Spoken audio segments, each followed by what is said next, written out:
The numbers are very, very exaggerated. Think about the fact that we are talking about 650,000 Palestinian refugees, and even that number is debatable.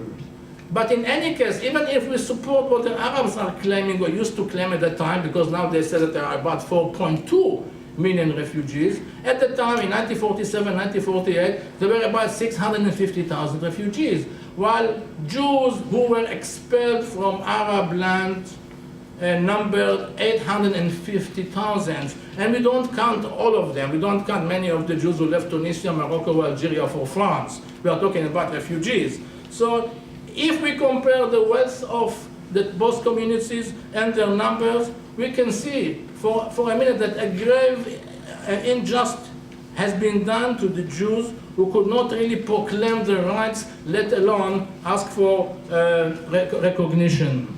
There was a conspiracy of silence in many ways. And unfortunately, even Israeli governments for many, many years were involved in this kind of silence. For many, many years, Israeli Prime Minister said, no, we cannot bring up the issue of the Jewish refugees from Arab lands because then the Arab side will bring up the right of return. But as it happened, we kept hearing all the time about the right of return of the Palestinians to their homeland, but not about the plight and the rights of the Arab Jews. Lynn always said, don't say Arab Jews, we've been there before. Yeah, I know that, yes. The Jews were in Libya even before Jesus was in existence. Not to speak about the fact that Syria was part of the kingdom of David. But as we say all the time, sometimes many of the Jews were so much identified themselves with the country they were born in.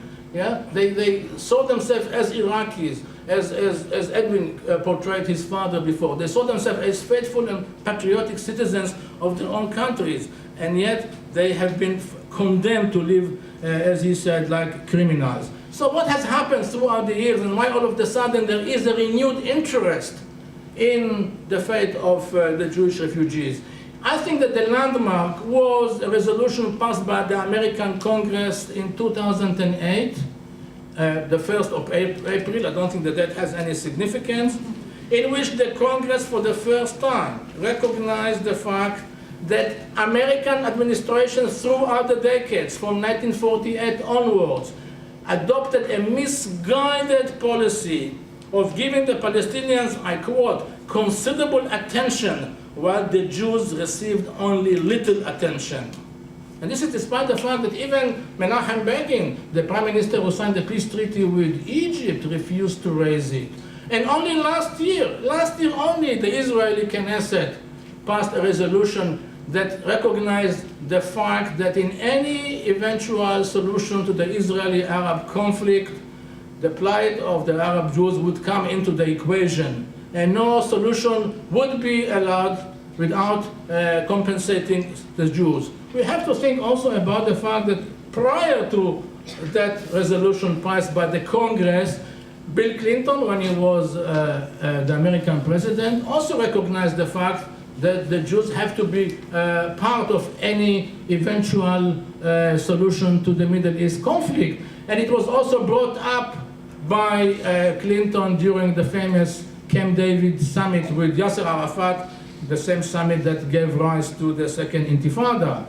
We should be fair and say that a memorandum of understanding has been signed at the time between Jimmy Carter, the then American president, and Moshe Dayan, who at that time was the Israeli foreign minister, in which the Jews were also taken into account. And we should also think about the fact that even the famous resolution 242 on the Middle East spoke about refugees without specifying Palestinian. So what happened was that there was a tacit recognition of the fact that the solution could not be possible without taking into account the Jews from Arab land.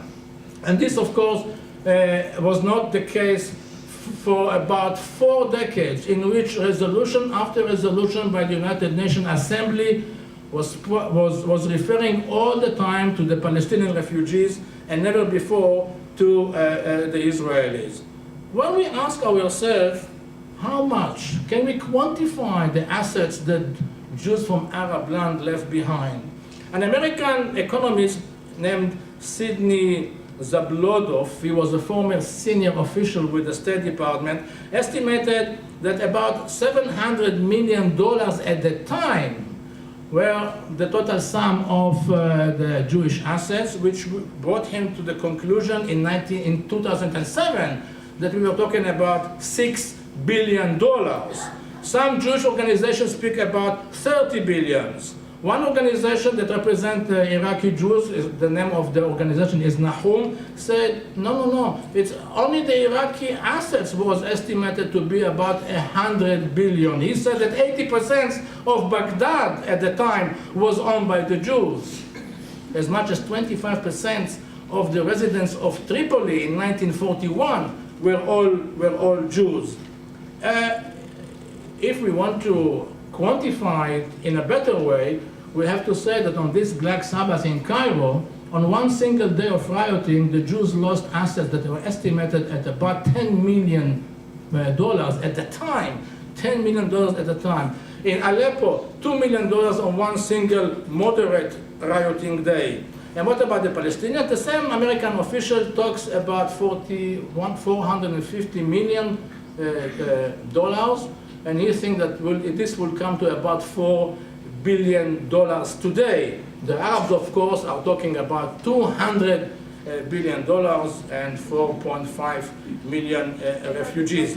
The chairman of the Institute of the Libyan Jews, Yaakov Hajjaj, was quoted recently as saying, "My father was a billionaire, and he left only with 20 kilos of personal belonging." So on this very Nakba day, we have to expose one of the biggest lies of the 20th century. The Jews, wherever they are, have sympathy with the Palestinians, but they have to know that the onus, the blame, should be put fair and square on these Arab regimes who perpetuate the flight and keep them and maintain them as refugees in camps. Some of those who were expelled, some of them left voluntarily, and yet the Jews did not even enjoy this kind of luxuries. Which bring me back towards the end of my address to one of the most important clauses of the American Congress resolution. The Jews are the forgotten refugees of this century. And the quote is said, "It would be inappropriate and unjust for the United States to recognize the Palestinian refugees without recognizing equal rights for Jewish refugees from Arab lands." The Palestinian poet Mahmoud Darwish wrote a poem called "My Home is My Suitcase." The Jews did not even have a suitcase to live in. Thank you.